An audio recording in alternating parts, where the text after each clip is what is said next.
This exhibition represents the collages and mailings of Ray Johnson, an artist who's a hero and celebrity to a group of practitioners who operated entirely outside the mainstream, who operated through the postal network to make art that circumvented the gallery system. Johnson went to Black Mountain College, a liberal art school in the late 40s, and was affected by Cage and Rauschenberg and Albers there.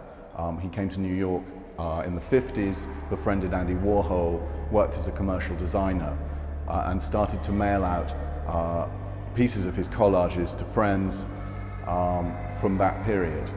By the middle 60s, he decided to participate in gallery exhibitions and did so for 10 years, making collages, formal collages for galleries.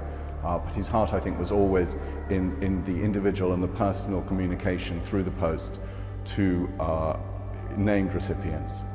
This exhibition represents all the bodies of his work, both the exhibition collages he made and later the work that he made entirely personally in a studio in Long Island, from which he also mailed to a global network of mail artists. Johnson was a collage artist, and he used mailings to refine that form. These mailings were sent in the late 50s and early 60s to his great friend Bill Wilson.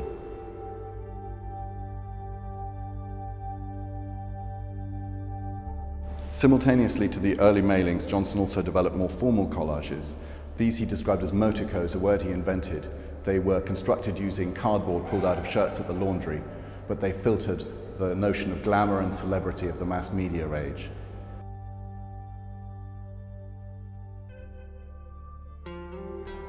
This room presents the culmination of Johnson's achievements within the commercial gallery sphere. In the middle 70s, he made a number of shows. They were very morbid in a camp sort of way. They have a darkness and there's a layering in the collages which is a precedent to the work that came later, the private work.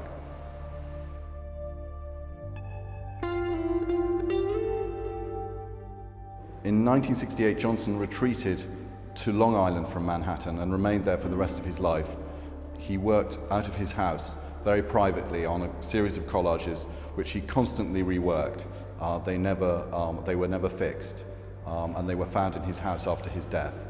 At the same time, he produced an enormous quantity of mailings, mostly using photocopying and offset printing to distribute to an enormous mailing list.